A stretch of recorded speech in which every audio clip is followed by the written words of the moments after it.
سورۃ الحج۔ بسم اللہ الرحمن الرحیم۔ یا ایھا الناس اتقوا ربکم ان زلزلۃ الساعۃ شیء عظیم۔ یہ فزع الاکبر جس سے کہ ختم ہو رہی ہے سورہ انبیاء، اسی کے تذکرے سے یہ شروع ہو رہی ہے سورہ حج۔ اے لوگو ڈرو اپنے رب سے، تقوی اختیار کرو اپنے رب کا۔ یقیناً قیامت کا زلزلہ بہت بڑی شے ہوگا۔ یوم ترونھا، جس دن کہ تم اس کو دیکھو گے، تذہل کل مرضعۃ عما ارضعت، بھول جائے گی ہر دودھ پلانے والی جسے وہ دودھ پلاتی تھی۔ یعنی واقعہ یہ ہے کہ حیوانات میں جو بھی دودھ پلانے والا کوئی جانور بھی ہو تو اسے بھی اپنے بچوں کے ساتھ جو انس ہوتا ہے، اور خاص طور پر انسانوں میں پھر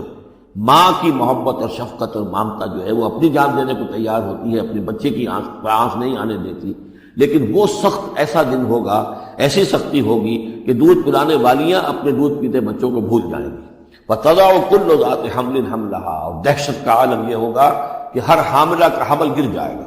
وَتَرَى النَّاسَ سُكَارَىٰ، اور تم دیکھو گے لوگوں کو کہ جیسے نشے میں ہیں، اس طرح کی کیفیت ان پر طاری ہوگی، ایسے بے سدھ سے نظر آئیں گے جیسے کہ گویا کہ نشے میں، وَمَا هُم بِسُكَارَىٰ، حالانکہ وہ کسی نشے میں نہیں ہے۔ وَلَٰكِنَّ عَذَابَ اللَّهِ شَدِيدٌ، بلکہ اللہ کا عذاب بہت سخت ہے، اللہ کی طرف سے بڑی سخت یہ گھڑی آنے والی ہے جس سے کہ اللہ تعالیٰ اپنے مومن صادق بندوں کو بچا لے گا، جس کی صراحت ہے حدیث کے اندر۔ وَمِنَ النَّاسِ مَن يُجَادِلُ فِي اللَّهِ بِغَيْرِ عِلْمٍ، لوگوں میں سے ایسے بھی ہیں جو اللہ کے بارے میں جھگڑتے ہیں، اللہ کی آیات کے بارے میں جھگڑتے ہیں، قرآن مجید کے احکام کے بارے میں جھگڑتے ہیں، جبکہ حال یہ ہے بغیر علم، نہ ان کے پاس کوئی علم ہے۔ وَيَتَّبِعُ كُلَّ شَيْطَانٍ مَرِيدٍ، اور وہ پیروی کر رہے ہوتے، صاف نظر آتا ہے کہ ہر سرکش شیطان کی پیروی کر رہے ہیں، پیروی کر رہے ہیں۔ ان کے عمل کو دیکھو تو مغرب کی نقالی کر رہے ہیں، ان کی ہر ایک چیز کی جو ہے انہوں نے اپنی زندگی میں اختیار کی ہوئی ہے، پورا جو ہے مغربی ان کے اوپر تہذیب کا غلبہ ہے، ساری اقدار، لیکن باتیں بڑھائیں گے قرآن کی طرف سے اور حدیث کی طرف سے، اور انکار حدیث ہے اور فلاں یہ ہے، اور قرآن کا تو نتیجہ یہ نکلتا ہے وہ نہیں نکلتا ہے، اور یہ اجتہاد کیا جانا چاہیے، اور قرآن مجید جو ہے یہ تو اب کتاب جو ہے موسیدہ ہو گئی ہے۔ یہ باتیں بھی کہی گئی ہیں کہ کوئی ایسا بھی ہمارا جو نظام ہونا چاہیے اجتہاد کا جو قرآن مجید کو بھی اوور رول کر سکے۔ یہ باقاعدہ رائے موجود ہے کہ قرآن مجید میں بھی جو صریح احکام آئے ہیں وہ بھی ایک خاص قوم کے لیے، خاص وقت کے لیے تھے، یہ ہمیشہ کے لیے نہیں ہے۔ تو بڑے بڑے دانشور، بڑے بڑے جو اسکالرز ہیں، بڑی بڑی ڈگریاں ان کے پاس ہیں، میک گل سے لے کر آئے ڈگریاں۔ ڈاکٹر فضل الرحمان صاحب آئے تھے تو میک گل سے ڈگری لے کر آئے تھے، جنہوں نے جو وحی کے بارے میں کہا تھا کہ یہ حضور کا بھی کلام کہا جا سکتا ہے، اس کو اللہ کا بھی کلام کہا جا سکتا ہے، باقی فرشتے کی کوئی حیثیت نہیں ہے۔ یہ ساری باتیں ڈاکٹر فضل الرحمان کہنے والے تھے۔ میک گل سے انہوں نے یہودیوں سے آ کر ڈگریاں حاصل کی تھی انہوں نے، اور انہوں نے جو بھی بہت سے اور دانشور بہت سے موجود ہیں اس وقت دنیا میں کہ جو ویسے سمجھے جاتے ہیں کہ بہت وہ اسلامی اسکالرز ہیں، ٹاپ کے اسکالرز ہیں، وائٹ ہاؤس میں بھی انہیں طلب کیا جاتا ہے۔ یہ جو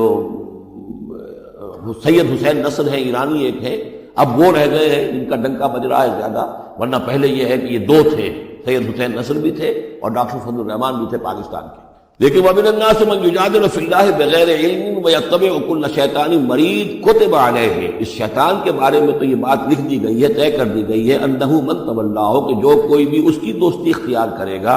فَأَنَّهُ يُضِلُّهُ، تو وہ اسے گمراہ کر کے رہے گا، وَيَهْدِيهِ إِلَىٰ عَذَابِ السَّعِيرِ، اور پہنچا کر رہے گا اسے اس جلانے والے دوزخ کے عذاب میں۔ یا ایھا الناس، اے لوگو، ان کنتم فی ریب من البعث، اگر تمہیں کوئی شک ہے کہ کیسے دوبارہ زندہ ہو جائیں گے، کیسے اٹھا دے گا اللہ تعالیٰ، تو تمہیں اشکال پیدا ہوتا ہے تو لو ہم تمہیں ایک مثال سے سمجھاتے ہیں۔ فَإِنَّا خَلَقْنَاكُم مِّن تُرَابٍ، سوچو ہم نے تمہیں مٹی سے پیدا کیا، اس لیے کہ باپ کے بھی جسم میں اگر نطفہ بنا ہے، منی بنی ہے، کہاں سے بنی ہے؟ غذا کہاں سے آئی تھی اس کی؟ ساری غذا تو مٹی سے آئی ہے، زمین سے ہے، وہ سب کچھ ہے۔ گوشت کھایا ہے تو بکری نے جو کہاں سے غذا لی تھی؟ زمین سے کی تھی۔ تو تمہاری جو تخلیق ہے سب کی، ابتدا میں جو ہے وہ مٹی سے ہے، من تراب ثم من نطفۃ، پھر وہ نطفے کی ایک شکل بنی، ثم من علقۃ، پھر تم ایک علقہ کی شکل میں تھے۔ اس علقہ کے بارے میں بعد میں عرض کروں گا، ابھی میں اس کا کوئی ترجمہ نہیں کر رہا۔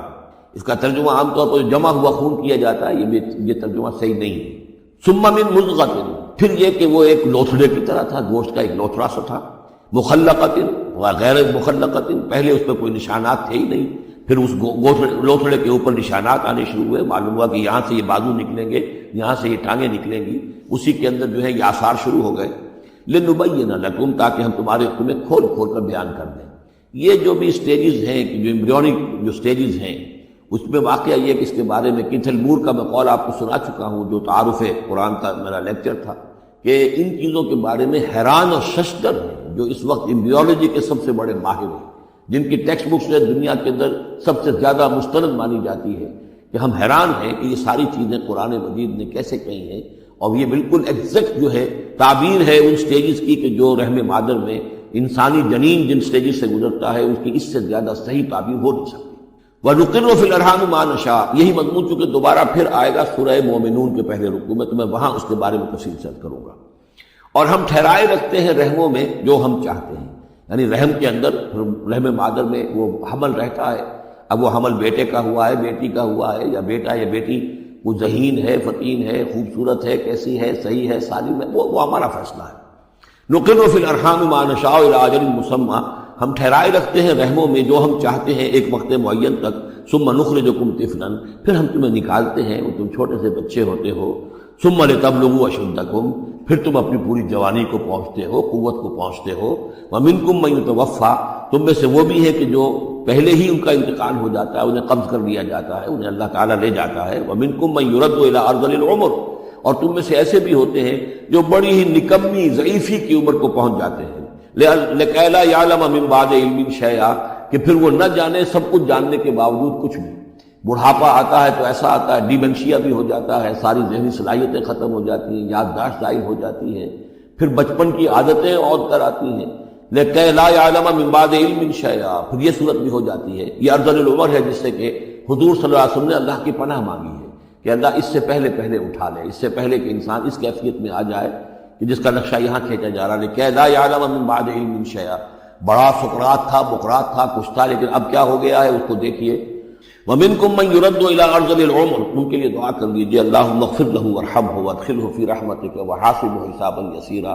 ان سے ایک بہت بڑی خطا ہوئی ہے، رجم کی سزا کے بارے میں میں سورہ نور میں عرض کروں گا، لیکن اللہ تعالیٰ تمام خطاؤں کو معاف فرمانے والا ہے۔ اللہم اغفر لہ وارحمہ وادخلہ فی رحمتک وحاسبہ حسابا یسیرا۔ اللہم نور مرقدہ واکرم منزلہ والحقہ بعبادک الصالحین، آمین یا رب العالمین۔ ومنکم من یتوفی ومنکم من یرد الی ارذل العمر لکی لا یعلم من بعد علم شیئا وتری الارض۔ اب ایک تو نقشہ کھینچا انسانی زندگی کا، اس آپ مٹی سے چل کر تم کہاں سے کہاں پہنچ گئے، پھر فوت ہو کے پھر مٹی بن جاتے ہو۔ یہ جس کی یہ قدرت ہے، جس کی یہ خلاقی ہے، جو اس سارے نظام کو لے کر چل رہا ہے، تمہیں اس کے بارے میں کوئی شک ہے؟ اس کی قدرت کے بارے میں کوئی تمہیں یہ شبہ وارد ہو سکتا ہے کہ وہ دوبارہ پیدا نہیں کر سکتا؟ اچھا ایک اور مثال لے لو، وَتَرَى الْأَرْضَ حَامِدَةً، تم دیکھتے ہو زمین کو کہ پڑی ہوئی ہے، بے آب و گیا، خشک اور ویران، کئی زندگی کے آثار نہیں۔ فَإِذَا أَنزَلْنَا عَلَيْهَا الْمَاءَ اهْتَزَّتْ وَرَبَتْ، پھر جب ہم اس پر پانی برساتے ہیں تو وہ تازہ ہو جاتی ہے، اہتزاز، اور وہ اس میں جنبش ہو جاتی ہے، اہتزت۔ یا تزو جو آیا یہ لفظ پہلے ہم پڑھ چکے ہیں کہ جب حضرت موسیٰ کا عصا زمین پر انہوں نے رکھا تو وہ تو اب ہلنے لگا، حرکت کرنے لگا جیسے کہ سانپ حرکت کرتا ہے،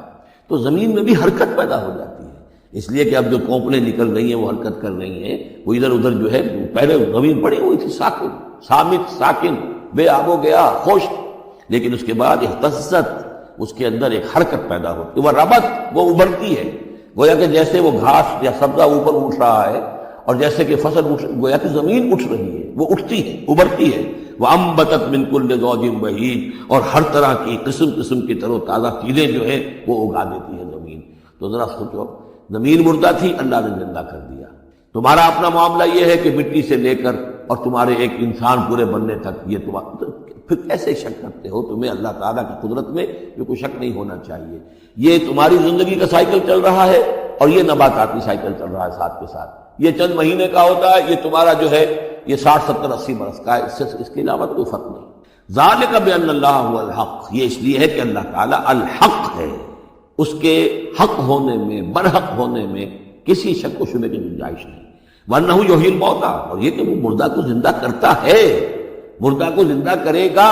زمین تمہارے سامنے مردہ پڑی ہوتی ہے اور زندہ ہو جاتی ہے۔ وانہ علی کل شیء قدیر، اور یہ کہ وہ تو ہر چیز پر قادر ہے۔ وَأَنَّ السَّاعَةَ آتِيَةٌ، اور یہ کہ قیامت آ کر رہنی ہے، لا ریب فیہا، اس میں کسی شک و شبے کی گنجائش نہیں۔ وَأَنَّ اللَّهَ يَبْعَثُ مَن فِي الْقُبُورِ، اور یقیناً اللہ تعالیٰ اٹھائے گا ان کو جو قبروں کے اندر ہے، بعث بعد الموت ہو کر رہے گا۔ وَمِنَ النَّاسِ مَن يُجَادِلُ فِي اللَّهِ بِغَيْرِ عِلْمٍ وَلَا هُدًى وَلَا كِتَابٍ مُنِيرٍ، اور لوگوں میں سے کچھ ایسے بھی ہیں جو اللہ کے بارے میں، اللہ کی باتوں کے بارے میں، اللہ کی صفات کے بارے میں، ذات خداوندی کے بارے میں جھگڑتے ہیں، بحثیں کرتے ہیں، نزاع کرتے ہیں، نہ ان کے پاس علم